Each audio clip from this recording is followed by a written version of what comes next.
नमस्कार दोस्तों। ईपीएस 95 न्यूनतम पेंशन का जो मामला था, यह कभी सुप्रीम कोर्ट में नहीं गया।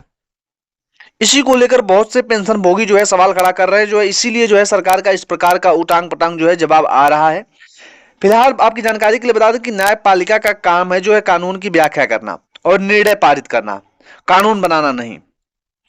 एम्प्लॉय पेंशन स्कीम 1995 के तहत न्यूनतम पेंशन का मामला लोकसभा में उठा। सांसद अरविंद गप्पत ने जो है सावंत में श्रम एवं रोजगार मंत्रालय से सवाल किया था। सरकार ने दो टूक जवाब दिया था। न्यूनतम पेंशन के साथ डीए आदि की सुविधाओं पर कोर्ट का कोई निर्देश नहीं है। सरकार का जवाब आने के बाद पेंशन भोगियों ने सांसद और सरकार पर ही सवाल उठाया। ईपीएस 95 पेंशनर राष्ट्रीय संघर्ष समिति रायपुर के अध्यक्ष जो है अनिल कुमार नामदेव ने कहा कि ईपीएस 95 पेंशन पर जब प्रश्न ऐसा ही आया तो जवाब भी ऐसा ही होगा। मालूम नहीं कि न्यूनतम पेंशन का एक भी प्रकरण सर्वोच्च न्यायालय में कभी किसी ने दायर ही नहीं किया। सर्वोच्च न्यायालय में हायर पेंशन के सैकड़ों प्रकरण जो है दायर किए गए हैं। दो अहम फैसले पारित भी हुए हैं। का सरकार इन प्रकरणों के अनुपालन पर संसद में प्रश्न उठाया गया होता। पेंशन भोगी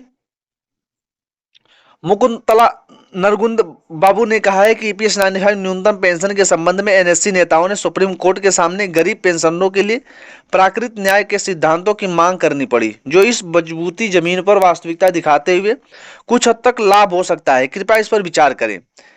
रामकृष्ण पिल्लई बोले, किसी ने कोशिश नहीं की लेकिन आप कर सकते हैं। न्यायपालिका का काम है कानूनों की व्याख्या करना और निर्णय पारित करना, कानून बनाना नहीं।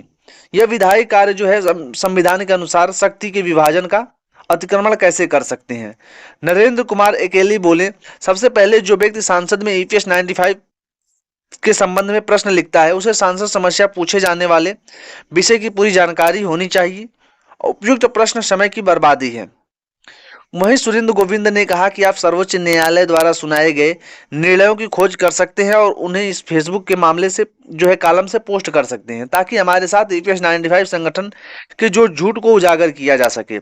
अगर हम अपने अधिकारों के लिए लड़ते हैं तो हमारे पास कुछ महत्वपूर्ण दस्तावेज की प्रतियां होनी जरूरी है। प्रमोद कपूर बोले, मैं सांसद को दिए गए उत्तर में दिखाए गए विचार से सहमत हूं।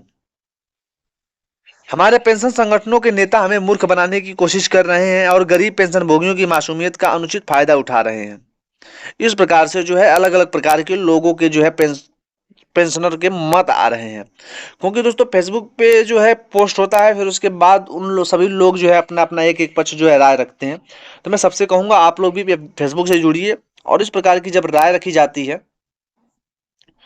तो आप लोगों को सामने आकर के बताना होगा। महाराष्ट्र में एनडीए की जीत, पेंशन भोगी बोले, ईपीएस 95 पेंशन बढ़ोतरी की मांग को सिरे से खारिज करने का रास्ता साफ हो गया। न्यूनतम पेंशन 7,500 रुपए कराने के लिए चल रहे आंदोलन पेंशन भोगियों संगठन केंद्र सरकार पर बीजेपी के खिलाफ चल रहा था अभियान। महाराष्ट्र में एनडीए की जीत पर मिली झारखंड इंडिया गठबंधन की जीत, ये सरासर गलत होगा दोस्तों। इस प्रकार की जो वीडियो चलाई जानी, देखिए दोस्तों यहाँ पे छपा हुआ है, ईपीएस 95 न्यूनतम पेंशन को 7,500 रुपए करने के लिए आंदोलन चल रहा है। केंद्र सरकार और भाजपा सरकार लगातार दबाव बना रहा था। महाराष्ट्र और झारखंड विधानसभा चुनाव में पेंशन भोगियों ने दावा किया कि मोदी सरकार और बीजेपी पर गुस्सा दिखाएंगे, लेकिन महाराष्ट्र के रिजल्ट पेंशन भोगियों को बड़ा झटका दिया है। पेंशन भोगी गौतम चक्रवर्ती ने कहा कि सब कुछ खो दिया। एनडीए ने महाराष्ट्र में जीत दर्ज की और टीम मोदी के लिए न्यूनतम पेंशन 95 पेंशन बढ़ोतरी की हमारी मांगों को सिरे से खारिज करने का रास्ता साफ कर दिया है। एनडीए प्रकार के प्रकृति एनएससी का विरोध उसकी चुनावी सभाओं पर कोई असर नहीं डाल सका। कम से कम हम इतने तो कर ही सकते थे कि यूट्यूबर्स द्वारा पोस्ट किए गए झूठे वीडियो को देखना और सुनना बंद कर दे, व्याख्या सुनने में समय बर्बाद न करें, जीवन को अपने संबंध प्रभाव में चलने दें। इस प्रकार की दोस्तों जब बातें कही जाती हैं, सरासर सीधे से खारिज करने वाली बातें होती हैं, क्योंकि आप लोगों को उस समय वीडियो के माध्यम से बहुत सारे हमारे यूट्यूबर भाई थे जिन लोगों ने वीडियो दिखाया कि आप लोग खुद एनएससी संगठन ने जाकर के देवेंद्र फडणवीस से मुलाकात की थी, झारखंड में भी बातें हुई थी, कहीं पे भी जो है सत्ता के पक्ष में सत्ता से उपरांत किसी ने काम नहीं किया है। सभी लोगों ने सत्ता पक्ष का साथ दिया है, तब जो है सरकार गवर्नमेंट बनी है। ऐसा नहीं है। इस प्रकार की जो बातें कह करके आप क्या है पेंशनरों का मजाक उड़ा रहे हो और कुछ नहीं, क्योंकि आप लोगों को भी पता है कि जो देवेंद्र फडणवीस के साथ जो मुलाकात हुई थी वो सोशल मीडिया पे बहुत ज्यादा चर्चा का विषय उस समय बना हुआ था। और जीत के बाद जो पेंशनर थे उत्साहित भी थे कि अब हमारा काम होगा, हालांकि नहीं करना वो तो सरकार के ऊपर, सरकार के नियमों के खिलाफ ही है। सरकार हमेशा झूठे वादे करती है और झूठी बातें कहती है। तो इस प्रकार से कहना कि हमारा काम नहीं हुआ और सिरे से खारिज करना, ये बहुत ही गलत है। इस प्रकार की जो है आर्टिकल में नहीं छपना चाहिए और इस प्रकार के बंद करना चाहिए। फिलहाल आपकी जानकारी के लिए बता दें कि ईपीएस 95 पेंशन का मामला जो है उसी प्रकार प्रकरण में चल रहा है। हालांकि लोगों के अलग अलग प्रकार के जो है बातें सामने निकल कर आ रही हैं, लोग अलग अलग प्रकार से जो है खबरें निकाल रहे हैं, अलग अलग प्रकार से बना रहे हैं। हालांकि यूट्यूबर भी बहुत से ऐसे यूट्यूबर हैं जिन्होंने लोग जो है good news good news good news करके जो खबर चलाते हैं।